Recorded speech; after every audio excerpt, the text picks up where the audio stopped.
வணக்கம் மக்களே, welcome to my YouTube channel. So Pavithra Janani and நம்ம சௌந்தர்யா 2 பேருமே மீட் பண்ணியிருக்காங்க. ஸோ சும்மா சாதாரண இடங்கள் இல்லைங்க, சிவன் கோயிலில் மீட் பண்ணியிருக்காங்க. அதுவும் திருவண்ணாமலை கிரிவலம் அதில்.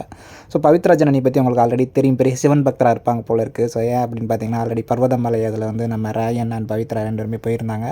ஸோ அதுக்கு முன்னாடியே சொல்லியிருந்தாங்க, நான் பவித்ரா அண்டு நம்ம தர்ஷிகா எல்லாருமே வந்து அந்த கோயிலுக்கு போயிருக்காங்க அப்படின்னு. ஸோ உள்ளே இருக்கும்போதே பேசிகிட்டு இருந்தாங்க. ஸோ ராயன் அதுபடி போயிட்டு வந்தார். இப்போ வந்து சௌந்தர்யா அண்டு நம்ம பவித்ரா ஜனனி 2 பேருமே வந்து கிரிவலம் போயிருக்காங்க திருவண்ணாமலை நோக்கி. ஸோ அதை வந்து சௌந்தர்யாவும் அந்த போஸ்ட்டில் போட்டிருக்காங்க.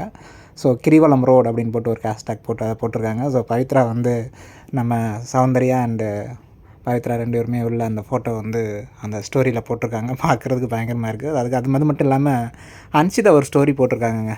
ஸோ அன்ஷிதாவோட இன்ஸ்டாவில் ஒரு ஸ்டோரி இருக்குது. என்ன அப்படின்னு பார்த்தீங்கன்னா, நம்ம சௌந்தர்யாவும் அன்ஷிதா வந்து ஹக் பண்ணிக்கிட்டது மாதிரி ஒரு ஸ்டோரி போட்டிருக்காங்க. ஸோ அது எடிட் பண்ணது தான் பார்த்துட்டு வந்து அது அன்ஷிதா வந்து அதை ஷேர் பண்ணியிருக்காங்க. பார்க்குறதுக்கு பயங்கரமாக இருக்குது. ஸோ எனிவே நல்லா ஹாப்பியாக இருந்தால் சரி தான் அப்படிங்கிற மாதிரி இருக்குது. அது மட்டும் இல்லாமல் சௌந்தர்யா வந்து ஒரு இன்டர்வியூவில் வந்து சொல்லியிருக்காங்க, கேலிக்குள்ளான என்னுடைய குரல் தான் இப்போ வந்து நிறைய எனக்குடைய அடையாளமாக இருக்குது அப்படின்னு. ஸோ நிறைய பேர் அவங்க வந்து மோக் பண்ணியிருப்பாங்க அந்த வாய்ஸை வச்சு. இன்னும் அதை தான் பண்ணிகிட்டு இருக்காங்க.